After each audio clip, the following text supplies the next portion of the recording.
Hello. Today we are going to talk about deontological ethics.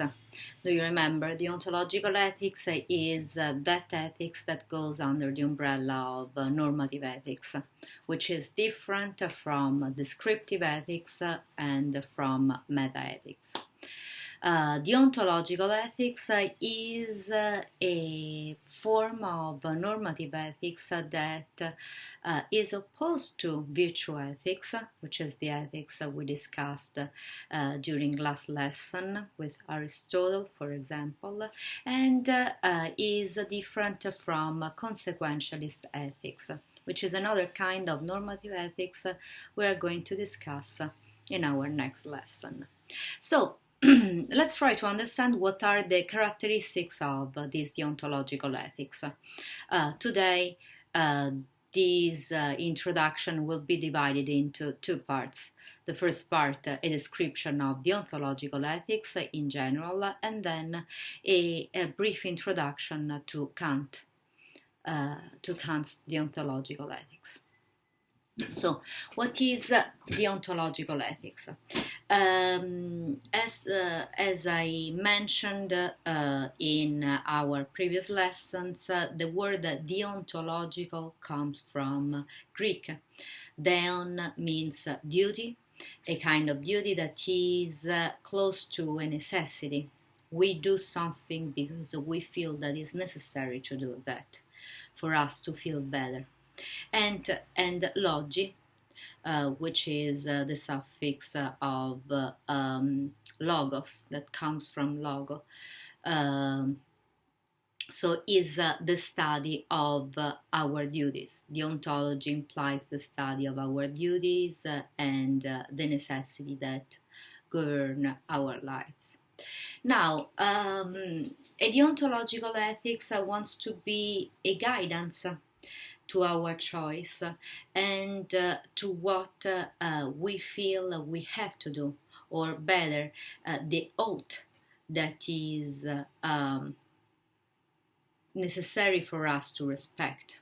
So a deontological ethics is different from an arhetaic ethics, whose name comes from arete, virtue. As I said before, deontological ethics is different from virtue ethics. While virtue ethics describes what we are and encourages us to cultivate those dispositions in our character that fits in the society, in the system we are living, deontological ethics wants to describe, to understand the oath of our life, what is necessary to do, what is our duty, and it reflects on the conflict of duties that might arise from a given situation. In that sense, deontological ethics is completely different from consequentialist ethics, because consequential ethics, for example, utilitarianism, consider the end of our action.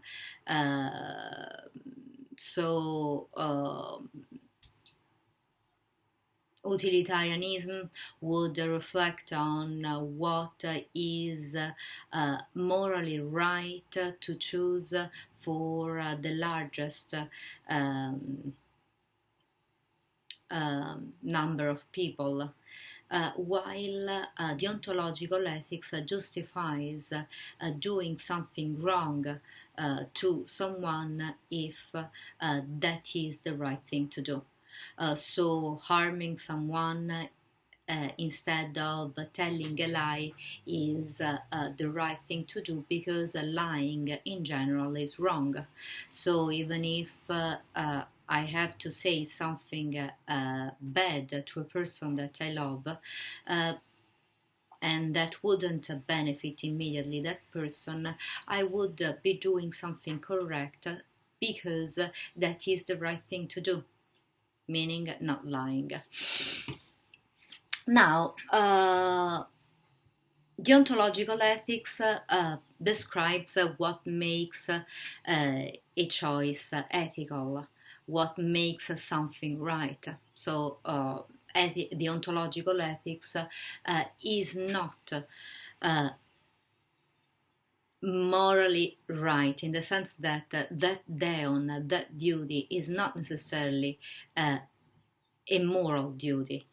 It is that is the a priori that makes my decision moral, that makes my decision ethical. I am an ethical person if I commit myself to not telling lies. So, deontological ethics consider that a choice is morally right when it conforms to the moral norm. Morality comes exactly from the meeting between the a priori that I established as my oath and the norm that I tailored around this a priori. When these two things match, then I'm behaving in a moral way. So, morality is in fact something that is designed ante hoc, is something that is a priori grounded and then acted in our life. Now, there are different deontological ethics because, of course, our ethical actions are acted by a person, by an agent, and there's always a recipient of our action when we decide to do something, when we made our mind and we pursue a project. So there are at least two groups of deontological ethics: an agent-centered deontological ethics and a patient-centered deontological ethics. Of course, the first one focuses on the actor of the ethical decision. The second one focuses on the recipient of the ethical decision. There's also a third deontological ethics that is considered a sort of midway between these two, and is the contractarian deontological ethics, which is that ethics that focuses on the contract, on the pact, on the covenant that can be established by different agents acting according to deontological principles. Now, the agent-centered theory. The agent-centered theory doesn't take into consideration the psychological motives that lead the subject to act in a certain way. Somehow, deontological ethics from the agent point of view is not involved in an individual sense of agency, but it's focused on the sense of agency in general. So it pretends to be universal and valid for the largest number of people. That's why it doesn't consider in particular the singular motivation that brings a person to act.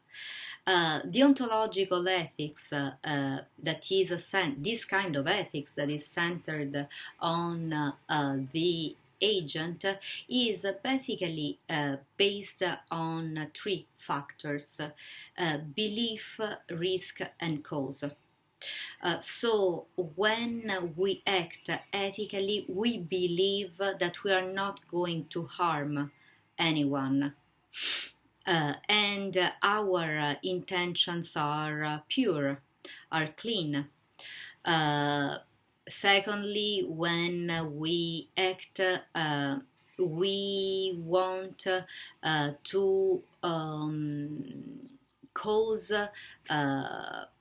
the best to the largest number of people. We don't want to harm anyone. So we want to consider that even if our intentions are good, we are not going to harm anyone. We are going to reduce the risks that our actions can entail. And this is a second variant of the first position, because the first position might say I have good intentions, but I'm causing damage to people. Lying, for example, I'm not going to lie because lying is wrong, but at the same time I'm harming someone because I chose the wrong moment to say the truth. Maybe I could have waited. So the second position, this position is a sort of a variant that considers the risks that my belief could entail in an ethical act, in an ethical decision. The third factor is based on both the intention and the risks, according to my moral law. So, according to this third point of view, I'm going to act in such a way that takes into consideration the intention of my actions, and at the same time the effects that my action could have on the persons I'm referring to. This is my dog. And all this is going to be conform to a law, not lying, because lying is wrong. These three positions have been criticized. There are, of course, different schools and different critics that have been moved against these schools. What interests the most us for the kind of studying we are doing is the accusation of narcissism that has been moved against this kind of ethical position. According, for example, to Larry and Moore, deciding to take a deontological position that is going to be universal has already a sort of a narcissistic flavor. We were discussing McDowell in our previous lesson, and we were saying how it's almost impossible, if not difficult, to establish a priori a duty, a goal that we want to pursue and respect in our life. Because after all, we know what is good while we are doing it. So the goal of our actions is something that unfolds through our actions.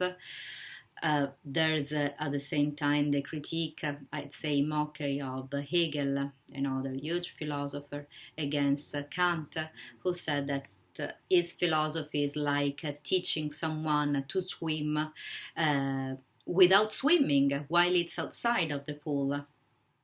So deciding to pursue, to respect a duty above other duties, and to prefer this to others and pretend that this is universally chosen is narcissistic, because it's somehow deceiving.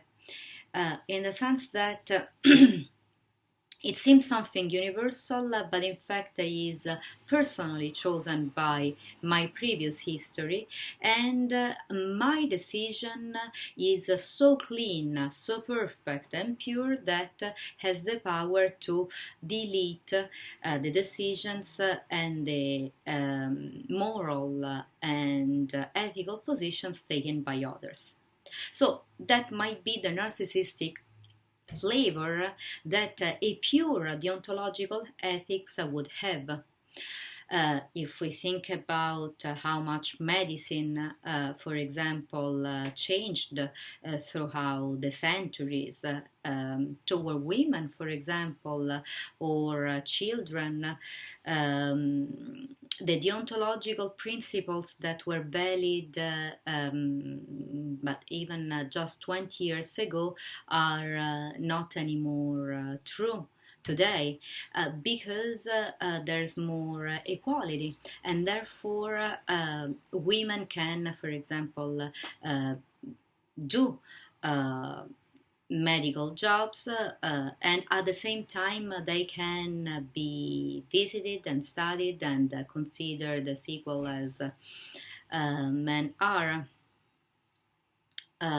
There are still countries in which instead women cannot get the same medical care that men have because of a certain cultural strings attached to the image of the woman. Just to cite one example. So it's easy to forget in an a priori position that we take the cultural and empirical strings attached to that position. According to Heisenberg, for example, he wrote this very nice small book on physics and philosophy. A priori are physically impossible because we are living, because we are human beings that think of an a priori. So while we are phrasing a concept for as much as pure it could be, it will be somehow generated by a human life, by something that is living and pulling data from the outside world. And this is one part of the deontological school. So one group of positions that have been taken in deontology or deontological ethics. There is a second group, as I was saying, that is focused on the recipient of the action. So we don't want to fall back into a narcissistic, universalistic position. We want to take care of the recipient of my ethical act. In this case, the ontological position would be based on the rights that I want to respect, the rights of the person I'm acting toward. I want to respect them. And the basic right I want to respect is to not use that person as a means to my goal.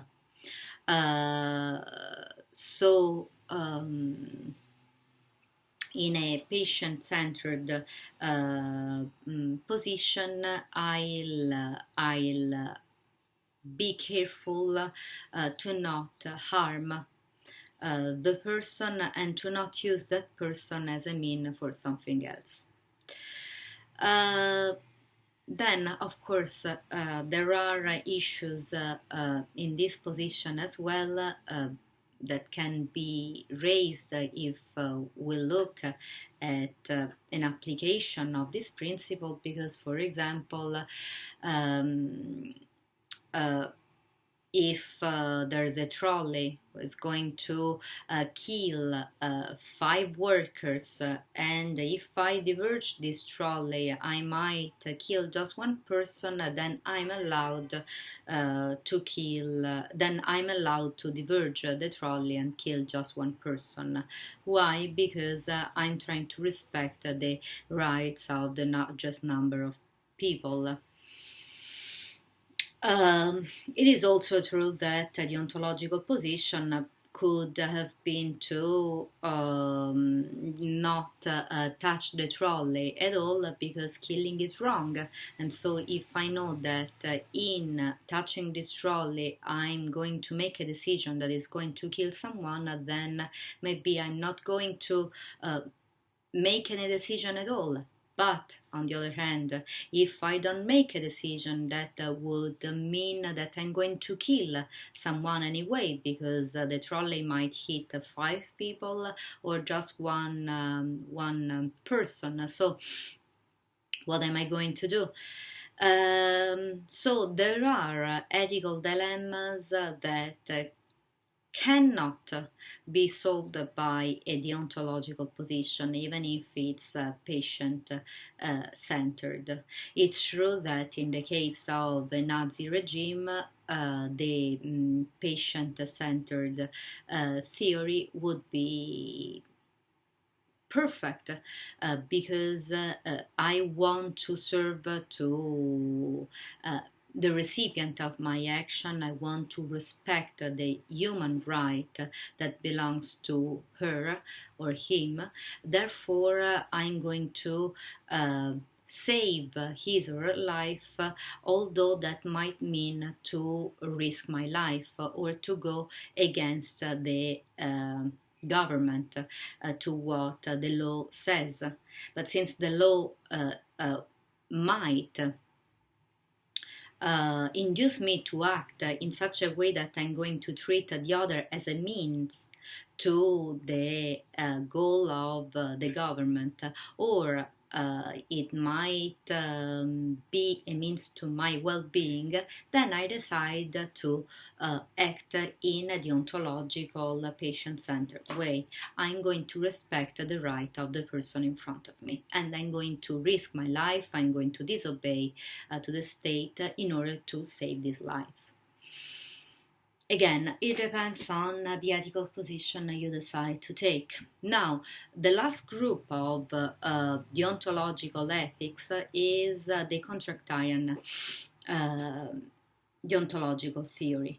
In this case, we have great philosophers like Rawls or Scanlon, who used deontological theory as a way to justify a democratic government, and more specifically a liberal government in which people decide to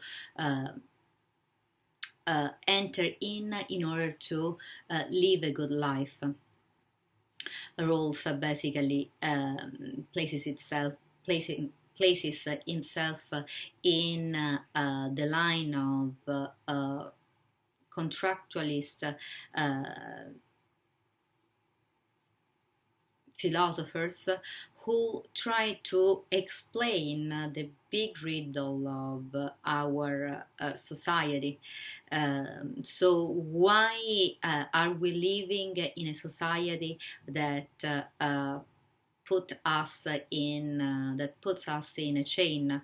We were born free, and we are everywhere in chain, wrote Rousseau. Why is that so? Why do we accept that? Why do we accept to live in a society that is governed by rules and laws?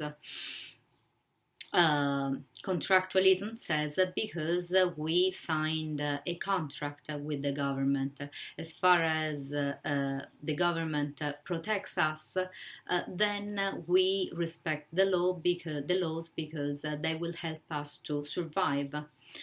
The problem is what kind of laws, because it is true that with the French Revolution, citizens gained their right to vote, but it's true as well that immigrants, women, or men below 26 years old couldn't vote. I understand the issue of age, maybe, but I don't understand why not regular citizens or women couldn't vote after that big revolution. So there are principles and laws, not to mention slavery, another huge problem that somehow our government didn't see, and that became a part of the laws and the principles that we decided to respect. So why do we live in a society that gives us principles and rules that somehow go and sometimes go against our interests? Rules try to solve this problem through a deontological position, in the sense that he said that the principles that govern us should be chosen under a veil of ignorance, meaning that we should choose. We should choose those principles and rules that everyone would accept independently of the kind of position they occupy in the society. So this veil of ignorance would be a sort of a device through which we don't know anymore who we are, what we do, what's the color of our skin, our sex, our age. So we are let's say pure essences. We don't know anything about ourselves. We decide under this spell what are the principles and the laws that will benefit ourselves and others. This would be an a priori position that will enable us to live a decent life. Wonderful, if that would be possible. So this is the structure of the deontological ethics. This concludes the first part of the lecture. We have a normative ethics that we call deontological, and is different from virtue ethics or arethaic ethics, and from consequentialism.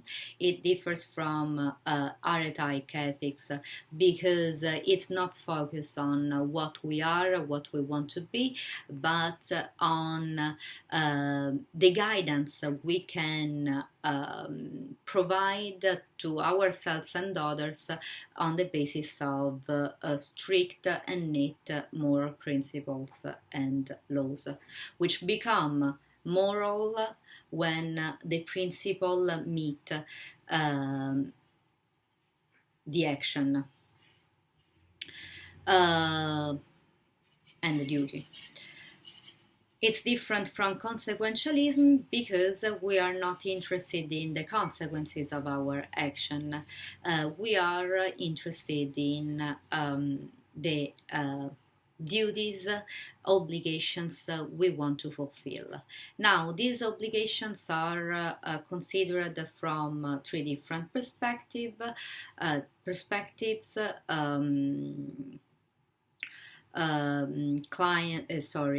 Patient-centered perspective, action-centered perspective, and contractarian centered perspective. Action-centered perspective, we are interested in, or we focus on our intentions, the risk we might encounter, and the effects of our risks. In the other position, patient-centered position, we are interested in the rights we want to respect of the other human being. In the contractarian position, we want to find a way that meet the agreement of the largest number of people without damaging anyone. So it's more politically oriented. We examined how, especially the first position, can encounter a narcissistic drift, according to Larry and Moore, because of the universalization of a personal position, and we didn't cite Nye, who instead insisted on the obsession for having clean hands, both in the kind of action-centered deontological ethics and patient-centered deontological ethics. In both cases, we want our position to be the purest one, the cleanest one, without being involved in any damage. Although we cannot control it, nevertheless, we want to remain clean.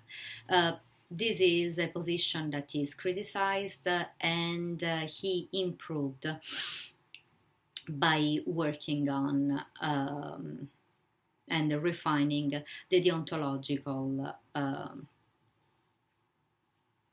position. Now let's move to Kant's ethics, and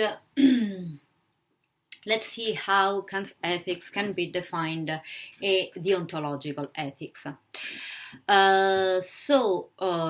Kant is a philosopher that it's a modern philosopher. He lived in Königsberg, the city that he never left for all his life.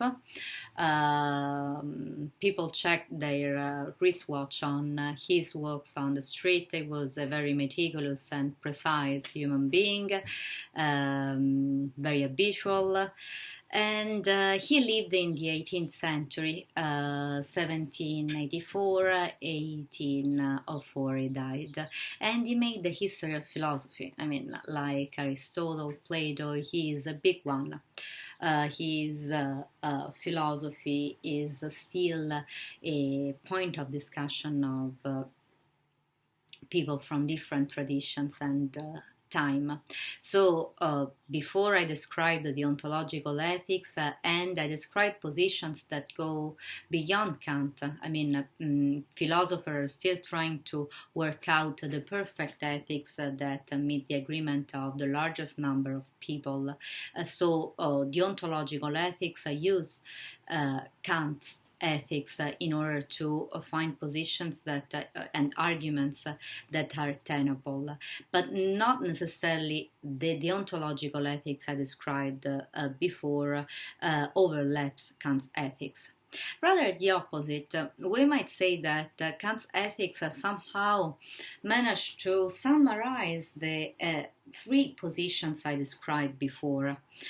We are not going to describe Kant's thought or his ethics. Here I'm going just to give you a few concepts of his work. And it's true that his categorical imperative, which is the description of the duty, of the obligation per excellence, somehow summarizes the three main deontological positions I described before. Is in fact is in fact an agent-centered principle because it is based on the goodwill.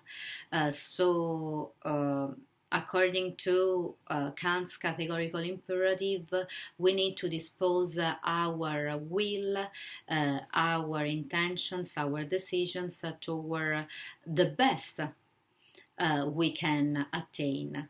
It's a patient-centered theory because our will does not have to have a bad impact on others. So we cannot treat others as a means to our ends. Rather the opposite. Their sake is our goal. And it's somehow a contractualist position because it invites us to consider our maxim, our will, our principles as something that can be universal, something that can be valid. It doesn't have to be valid, but the universal validity of our principle is a way to test the goodness of our intentions. If I desire something and I think that it can be valid not only for me but for the people around me, then maybe that is a good principle. Eating chocolate, for example, not bad. But certainly it can be universal, it's evident. It won't harm people, but maybe it would be a damage for people that are allergic to it or they don't like it. So it's a maxim, it's a personal principle, but it can't be universal. How do we do that? How do we arrive to formulate a categorical imperative? How can we get to find a personal principle that can be universal and hopefully not narcissistic or disparaging of others' people's opinion? Through, Kant would say, the critique of our practical reason. And this is something that I mentioned to you during our last lesson. According to Kant, our reason is always a pure reason, in the sense that our reason is independent from the experiences I can have. So my reason is somehow infinite and absolutely free, because it is independent from my practical experience. I can reason on how it would be to, be running outside, even if I'm sitting here on this chair, or I can calculate on quantum physics, although I don't have eyes that are sophisticated enough to see the quantum particle. So, reason is always pure, but of course it can be practical.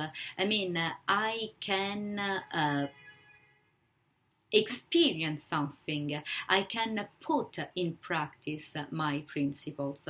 So, the critique of practical reason is a krinein, again, the word critique comes from Greek. Krinein means to judge, to evaluate what kind of direction our analysis is going to take.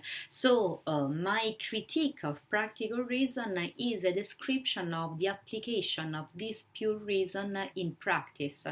The goal is basically to remind ourselves that we are not universals.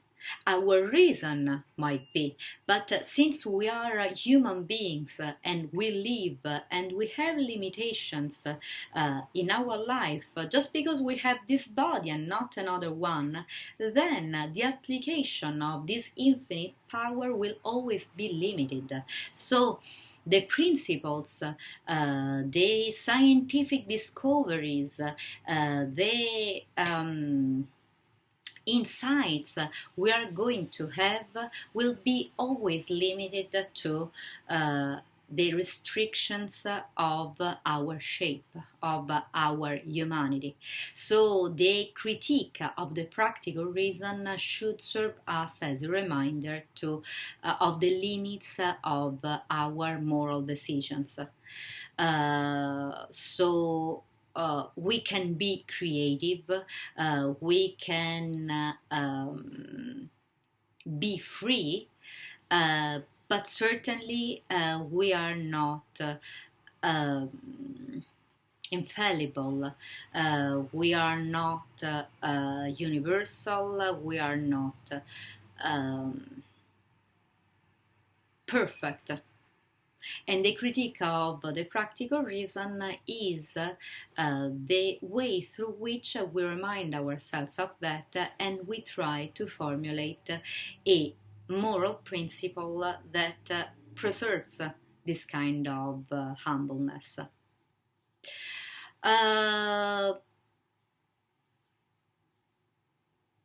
According to Kant, there are principles and principles, in the sense that our life is structured on a number of rules that we need to stick to and we give ourselves in order to survive. These rules are there as a testimony of the fact that we are free. If we were not free, there would be no point to have rules because we would just follow the blind destiny that we would just blindly follow the destiny that our life gave us. So if we were not given this big gift that freedom is, we would just peacefully live and humor second what our body or life tells us to do. Well, instead, we are always haunted by decisions we need to make. So we constantly give ourselves principles that help us to choose, to orient our actions, to organize our lives. And Kant says that these principles can be divided into two big categories, maxims and imperatives. So we have personal principles, maxims, that can work just for us. An example might be, don't be greedy. I might be a person that is by nature greedy, and I know that I need to temper myself, and so I give myself this rule. Or the more stupid rule about chocolate: eat chocolate every day. That's the best thing to do. Certainly, that would be true just for me, or a few, but not that few, number of people.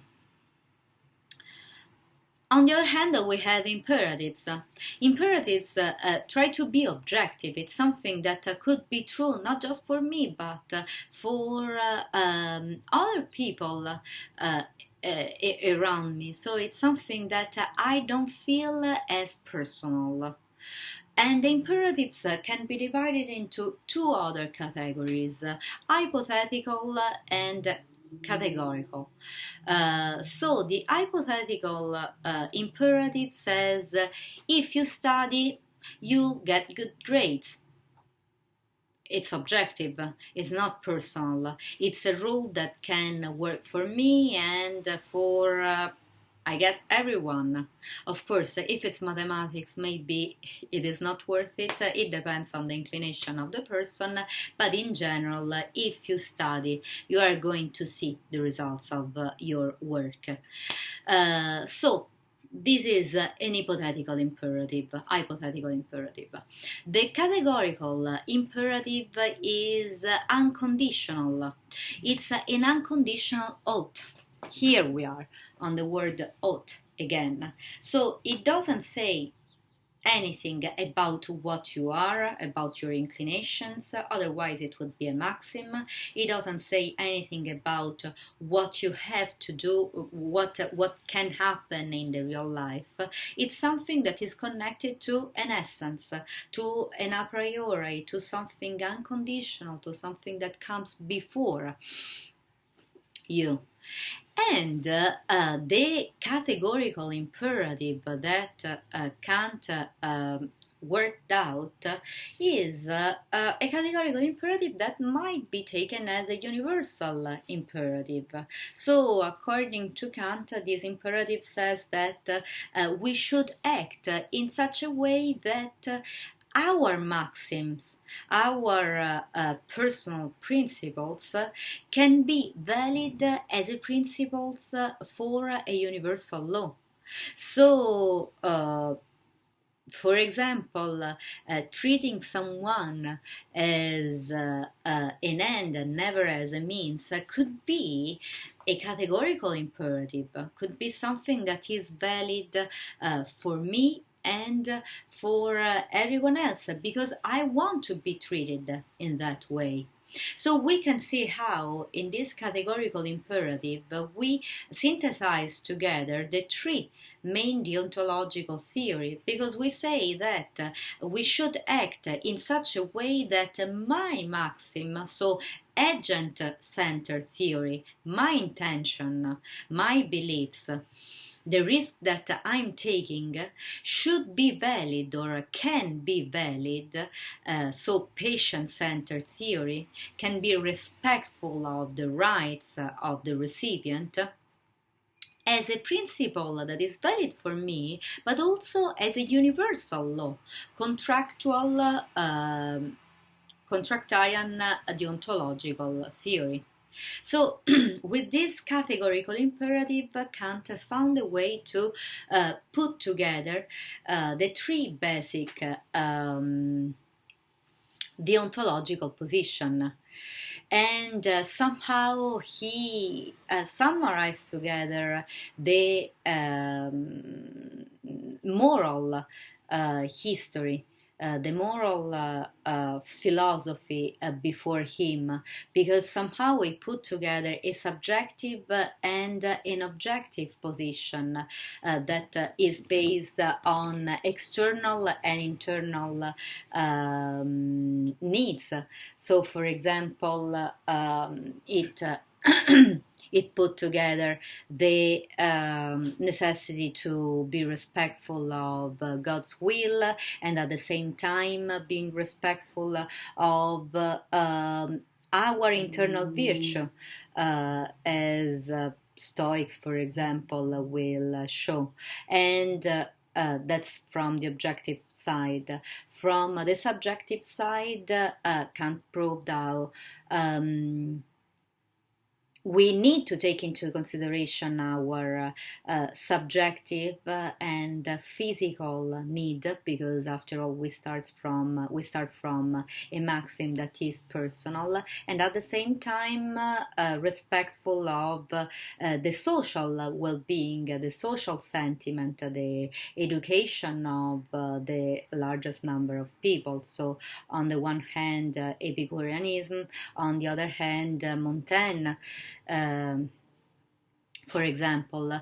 So it's definitely a rich moral philosophy that summarizes together different inputs. Now, that doesn't mean that this theory is perfect. There are in fact large debates about free will, moral psychology, especially that moral psychology that is based on neurology. There's this book that is interesting on the point, Free Will and Moral Responsibility. They definitely don't believe in free will, and everything is somehow predetermined. We are driven by a necessity that our body feels, no more than that. So Namias, for example, first article in this book harshly denied the existence of freedom, and therefore ethics, at least on the basis of Kant reasoning. If we are not free, there's no reason to think about the principles and decisions we are going to make, because everything is predetermined. So there's no right and wrong if I'm predetermined to act in a specific way. If I'm lucky and I'm born as a good person, I'm going to be a good person without having gained this title, and yet I will be good. So being morally right or wrong will be just a matter of good luck. So that might be a problem. Another problem is about the objectivity of the principle. Is it really a categorical imperative objective? Can we really get rid of the subject in the moment in which we establish something that is universal?